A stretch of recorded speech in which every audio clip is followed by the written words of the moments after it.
ଗଲେ କୁଆଡ଼େ ଭାଉଜର ଯାଇଛନ୍ତି ଘରକୁ ହେଲା। ସେ ଆସିବା ପୂର୍ବରୁ ତୁ ତାକୁ ଏ ବିଷୟରେ କିଛି ବି ଜଣେଇବୁନି, କିଛି ବି ଜଣେଇବୁ।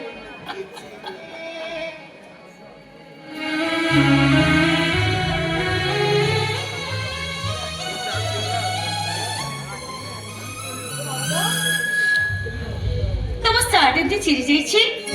ଠିକ ତେରିକା ସବୁବେଳେ ତମର ଏମିତି ଭୁଲା ମନ। ଆଚ୍ଛା ତମେ କହିଲ ତମ ଭାଇକୁ ଫୋନ କରିଛ? ନାଇଁ ତ ହାଡ କରି ଚାହିଁଛ। ଆରେ ଚାଉଳ ଟିକେ ଫୋନ କରିବ, ସେ କୋଉଠି ଅଛନ୍ତି? ବାପା କଦଳୀ ପତ୍ର ପକେଇ ଅଭଡ଼ା ବାଢି ଦେଇଛି, ଯାଆନ୍ତୁ ଖାଇଦେବେ। ଯାଆନ୍ତୁ ନା।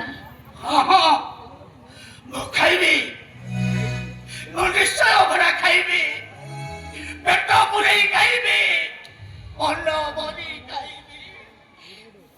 ଆରେ ସେଇ ଜଗତର ନାଥ ଜଗନ୍ନାଥ ସେତେବେଳେ ମୋର ଏତେ ଉପକାର କରିଛନ୍ତି, ଆରେ ମୁଁ ତାକୁ ଅଭଡ଼ା ଖାଇବିନି କେମିତି, କେମିତି ଖାଇବି?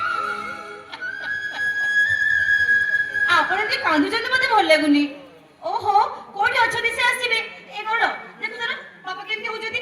ଗରମ ଟିକେ ଫୋନ କରିବ। ଆରେ ଯାଅ। ତମେ ଜାଣିଛ ତମ ସାଙ୍ଗ, ତମ ହୁଣ୍ଡା ସାଙ୍ଗ ମୋ ସରପଞ୍ଚ ହୋଇଛନ୍ତି।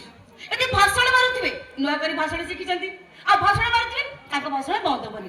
ଆରେ ଯାଅ, ଡେରି ହଉଛି ପରା। ଧୀରେ ହଉଛି କାଇଁ, କୁଆଡ଼େ ଯିବେ କି?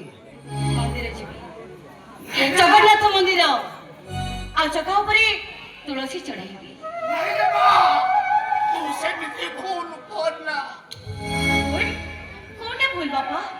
ଆପଣ ଜାଣିଛନ୍ତି ଆଜି ତମ ବାହାଘର 3 ବର୍ଷ ହେଇଗଲା। ପ୍ରତ୍ୟେକ ବର୍ଷ ଆମେ ସମସ୍ତେ ସାଙ୍ଗ ହେଇକି ଜଗନ୍ନାଥ ମନ୍ଦିର ଯାଉ, ଚକା ଉପରେ ତୁଳସୀ ମାଳ ଚଢାଉ, ଆଉ ତା ପାଖରେ ଭୋଗ କରୁ, ତାକୁ ପ୍ରାର୍ଥନା କରି ଆମେ ଚାଲି ଆସୁ। ଏମିତି କଣ ଆପଣଙ୍କ ପୁଅ କୋଉଠି ଅଛନ୍ତି? ଏମିତି ବି ବହୁତ ଡେରି ହେଲାଣି। ଏ କଣ, ଆରେ ଯାଅ ଟିକେ ଫୋନ